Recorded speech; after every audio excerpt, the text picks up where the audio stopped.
Some disasters do not begin with screaming. They begin with confidence. And the Titanic is the story of what happens when people trust a promise more than a warning. The promise sounds powerful, and that is exactly why it matters. Imagine you are on deck in the North Atlantic. The night is cold. The sea is strangely calm. Around you, people are sleeping, laughing, and dreaming about New York. Nobody on that deck can see the full problem yet.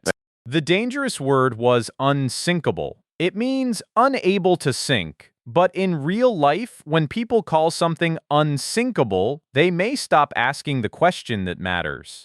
The Titanic left Southampton, England on April 10, 1912.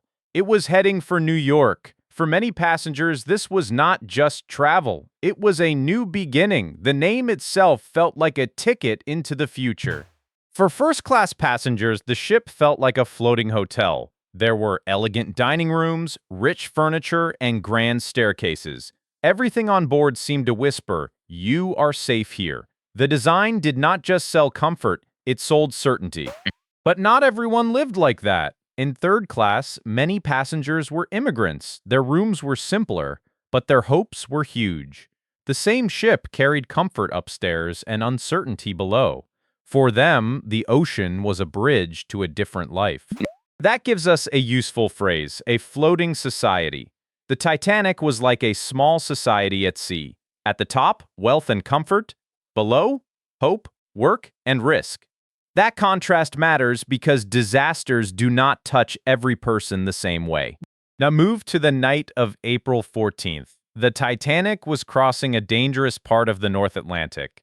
Icebergs were in the area, and an iceberg is never only what you can see. The problem was not just one white shape in the dark, it was a whole field of risk.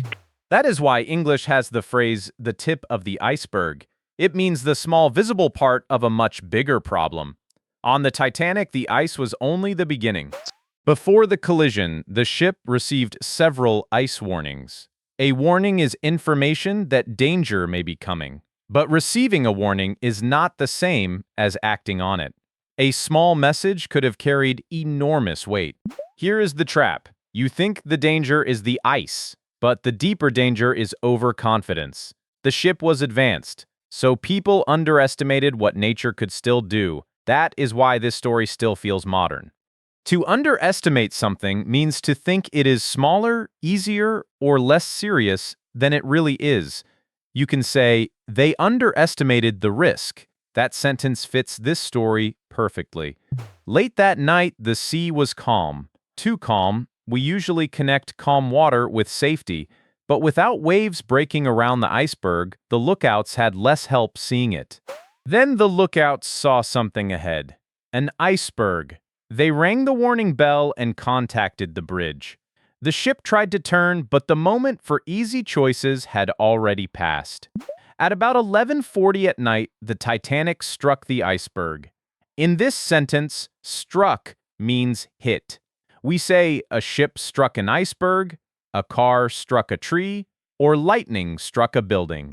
The Titanic did not crash straight into the iceberg. The ice scraped along the side. Some passengers barely felt it. Some heard a strange sound.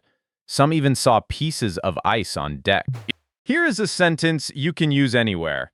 The damage was worse than it first appeared. It works for a ship, a company, a relationship, or a mistake that looks small at first.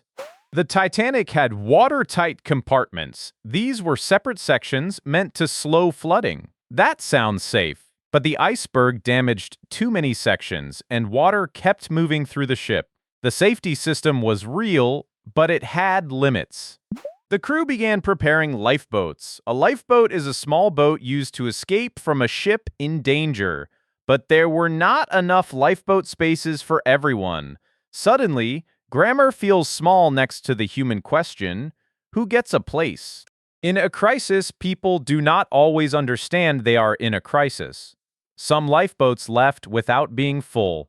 Some passengers still thought the ship felt safer than a small boat in the dark. That delayed awareness is a pattern, and English has a clean way to say it.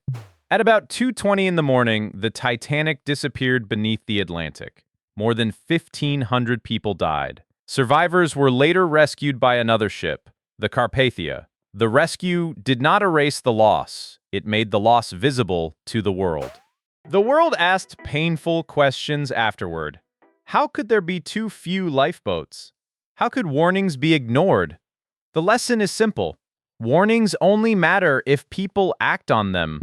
So when you hear the Titanic story, remember these words: unsinkable, the tip of the iceberg, underestimate, and struck.